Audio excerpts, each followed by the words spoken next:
Hi all, this is Big Mike here at Beaverton Motorcycles, here to discuss with you Watercraft for model year 2022, what's available and what might not be.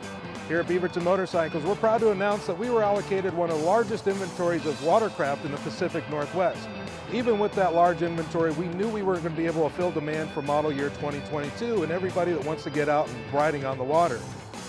Here we are early February, we've heard from the manufacturers and we've heard that allocations are going to be cut once again. With those cuts, we know that watercraft demand is going to be wild this year. Here at Beaverton Motorcycles, we recommend if you find a watercraft that's going to make you happy, go ahead and purchase that right away.